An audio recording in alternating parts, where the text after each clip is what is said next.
Hello everyone. आज हम लोग डिस्कस करेंगे कि why your home needs to appreciate.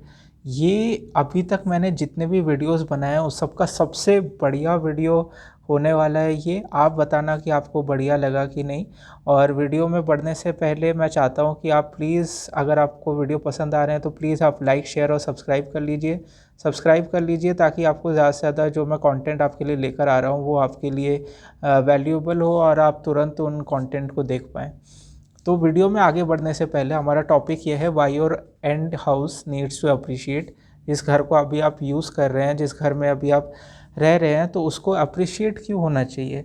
ये बहुत लोग सोचते नहीं हैं। लोग सोचते हैं मोस्टली कि मैंने इन्वेस्टमेंट किसी और घर में किया है तो वो अप्रिशिएट करे।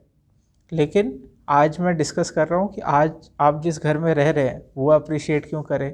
वो अप्रिशिएट करना आपके लिए बहुत ही फ़ायदेमंद होगा। इस चीज़ पे हम लोग आगे जाके डिस्कस करेंगे कि क्यों आपके लिए फ़ायदेमंद है। लेकिन अप्रिशिएट करने का प्रोसेस मैं आपको बता देता हूँ। आप अपने घर के आसपास जितने भी घर हैं उन सब में आप देखिए कि हर 3 महीने में आप उनको मॉनिटर करिए और अपने घर का भाव भी मॉनिटर करिए कि कितना प्राइस अप्रिसिएशन हो रहा है। ये जो प्राइस अप्रिसिएशन आप मॉनिटर बहुत इजीली कर सकते हो। आप 99 एकर्स में जाके भी मॉनिटर कर सकते हो। आप अपने आस पड़ोस के जो ट्रांजैक्शंस हो रहे हैं या आसपास जो घर बिक रहे हैं वहाँ से भी आपको आइडिया लग सकता है कि आपका घर कितने रेट पे बिकेगा। आप ब्रोकर से भी पता कर सकते हो कि आपका घर कितने रेट पे बिकेगा। तो अगर आपका घर बढ़ रहा है, इन्फ्लेशन मान लीजिए 6% है, आपका घर अगर 6% से ऊपर अप्रिशिएट कर रहा है तो आपके लिए बहुत ही अच्छी चीज़ है। अब इम्पॉर्टेंट पॉइंट ये है कि अच्छी चीज़ क्यों है। अच्छी चीज़ इसलिए है क्योंकि जो जेंट्री आप अभी जिस जेंट्री में रह रहे हैं जब आपने ख़रीदा था तो वैसी वैसी ही जेंट्री आ रही है अगर आपका 6% से ऊपर इन्फ्लेशन जा रहा है। अब जेंट्री क्यों सेम रहेगी, इसका मतलब ये है कि अगर किसी की 1L तनख्वाह थी जब आपने घर लिया था, आसपास वालों के भी सबकी तनख्वाह और सैलरी 1 लाख का अराउंड ही थी पर मंथ, तो अप्रिसिएशन सिंस हैज़ रीच 6%, तो मतलब वो 1 लाख अभी 1.06 लैक्स हो गया होगा उसके नेक्स्ट ईयरली इंक्रीमेंट में। तो मतलब वो जेंट्री जो आपके आसपास के मोहल्ले के लोग हैं वो सब सेम होते हैं। इससे आपको क्या फ़ायदा होगा कि आपकी अगर जेंट्री कभी चेंज नहीं होगी आपकी सोसाइटी में, या जेंट्री चेंज होगी तो अपर साइड में होगी कि ज़्यादा से ज़्यादा अमीर लोग आपके सोसाइटी में आ रहे हैं, तो आपके लिए बहुत ही अच्छी चीज़ है। अगर आप बाद में कभी सेल आउट करना चाहते हैं तो ये बहुत ज़्यादा दाम पे आप सेल आउट कर पाएंगे क्योंकि यहाँ पे जेंट्री वैसी है, अच्छी वाली है। और आपको पता है कि अगर आपका घर, आपने घर मान लीजिए दिल्ली में कहीं पे लिया है और कुछ सालों बाद आपने 15-20 सालों बाद देखा कि जेंट्री गिर चुकी है, आपकी जो सोशल स्टेटस थी उस सोशल स्टेटस में जो नीचे वाले लोग आना स्टार्ट हो चुके हैं और आपके साथ जो मोहल्ले वाले थे वो छोड़ छोड़ के जा रहे हैं। तो इस चीज़ पे ये डिस्कशन रहता है कि अब वो लोग छोड़ छोड़ के जा रहे हैं जो आपके मोहल्ले वाले थे और नीचे के सोशल स्टेटस वाले आ रहे हैं। इसका मतलब आपके सोसाइटी की जेंट्री थोड़ी नीचे जा रही है। इसका मतलब ये है कि अगर आप कभी घर खरीदने या बेचने, आप अपना घर बेचने जाएंगे जो एंड यूज़ वाला है, तो आपको अप्रिसिएशन नहीं मिलेगा, आपको डिप्रिसिएशन वाले में ही थोड़ा सा बेचना पड़ेगा। ये एक नुकसान हो गया आपका। दूसरा नुकसान है कि अगर आपकी जेंट्री जो नीचे वाले सोशल स्टेटस के साथ लोग रह रहे हैं, तो ऐसा भी हो सकता है कि आपके बच्चे या आपके जो ग्रैंड किड्स हैं वो आके 15-20 साल बाद बोले कि अरे यार कहाँ ले लिया घर। ये एक चीज़ मतलब डिस्कशन हो सकता है। वो हो सकता है कि आपके मोहल्ले में आने ही नहीं चाहते हो। ये एक बहुत बड़ी दुविधा की चीज़ है। अब काफ़ी लोग बोलते हैं कि अगर डेप्रिसिएशन हो रहा है तो क्या करें। डेप्रिसिएशन इन द सेंस कि मतलब अगर आपका फ्लैट का रेट इन्फ्लेशन के ऊपर नहीं बढ़ रहा है तो आप उसे डेप्रिसिएशन ही समझें। तो अगर फ्लैट का डेप्रिसिएशन हो रहा है तो आप क्या करें, आप उस सोसाइटी को जहाँ पे आप रह रहे हो उस सोसाइटी को छोड़ दीजिए, या तो उस सेक्टर, जिस सेक्टर में आप रह रहे हो उस सेक्टर को छोड़ दीजिए, कोई अच्छे सेक्टर में मूव इन हो जाइए जहाँ पर आपके जेंट्री वाले लोग हों या थोड़े अमीर वाले क्लास के लोग हों।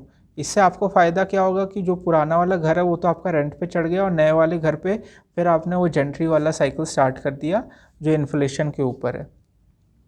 इसमें सॉल्यूशन मैं आपको ये भी देना चाहता हूँ कि अगर आप जिस घर में रहना चाहते हैं, मान लीजिए आपकी औकात अभी 1 करोड़ की है, तो आप थोड़ी उससे ज़्यादा वाली खरीदिए। इसको मैं कार के एग्जांपल से समझाता हूँ आपको कि अगर आपको स्विफ्ट डिज़ायर पसंद है, स्विफ्ट डिज़ायर तक की औकात है आपकी, तो आप होंडा सिटी ले लीजिए। इससे फ़ायदा क्या होगा कि 15-20 साल में जो ये जेंट्री चेंज होने वाला है उसका आपका टेंशन लेना ही नहीं है, क्योंकि आपने ऑलरेडी जिस लेवल पर थे आपने इस लेवल की चीज़ ले ली।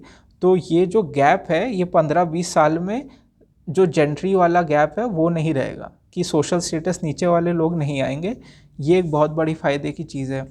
दूसरी फ़ायदे की चीज़ ये है कि आप अपने बच्चों को बाद में बुला भी सकते हैं उस घर में, और अगर जेंट्री सेम रह रही है तो आप इस घर को अच्छे किराए पे भी चढ़ा सकते हैं। ठीक है, और आपको पता ही है कि जेंट्री अगर अच्छी रहे, आसपास के लोग अगर अच्छे रहें, तो आपको रेंट लेने में, रेंट देने में कोई दिक्कत नहीं होती है। ये एक बात है। इस पे मैं एक और चीज़ डिस्कस करूँगा कि आप ये जो मॉनिटरिंग है, अब आप ये कैसे करेंगे, मॉनिटरिंग का प्रोसेस क्या आप फॉलो करेंगे। मॉनिटरिंग का प्रोसेस आप फॉलो करिए कि हर 3 महीने में आप चेक करिए कि आपका घर का अभी प्रेजेंट दाम कितना है, कितने में बिक जाएगी। हर 3 महीने में आप चेक करिए। साल में आप 4 बार चेक करेंगे और इसे आप रजिस्टर पे नोट कर लेंगे। आपने नोट्स बना लिए, आपने देख लिया, अब आप इसका ग्राफ डालें। ठीक है, ये जो जेंट्री चेंज वाला सिस्टम है ये 3 से 5 साल में नहीं होता है, 15 से 20 साल मिनिमम लगते हैं ये पूरा का पूरा जेंट्री और डेमोग्राफी उस सेक्टर की, उस सिटी की चेंज होने में। दिल्ली में चेंज हो चुकी है डेमोग्राफी, इस पर मैं ज़्यादा डिस्कस नहीं करूँगा, लेकिन आप देख लीजिए कि 1990s 2000s में जो रहते थे और उस टाइम कैसे लोग रहते थे और अभी 2024 में किस सोशल स्टेटस के लोग रह रहे हैं, तो ये डेमोग्राफी चेंज होने में 15 से 20 साल लगते हैं। इसलिए मैं आपको कह रहा हूँ कि हर छोटी ट्रांजैक्शंस और हर छोटी चेंजेस जो हो रही है आपके प्रॉपर्टी के प्राइसेस में, ये आप नोट डाउन करते चलिए, ताकि आपको पता चलता रहेगा कि आप इन्फ्लेशन के ऊपर बढ़ रहे हैं या इन्फ्लेशन के नीचे बढ़ रहे हैं। आप इन्फ्लेशन के नीचे बढ़ रहे हैं तो आप देख लीजिए कि आप न्यू जगह पे मूव इन हो जाइए जहाँ पर जेंट्री अच्छी है, जहाँ पे प्राइसेस इन्फ्लेशन से थोड़े से ज़्यादा बढ़ रहे हैं, या तो आप पुराने वाले घर को रेंट पे दे दीजिए और नए वाले घर पे रेंट पे चले जाइए। तो ये दोनों आपका हेजिंग हो जाएगा उस वाले केस में। तो यही मैं आपको बताना चाह रहा था।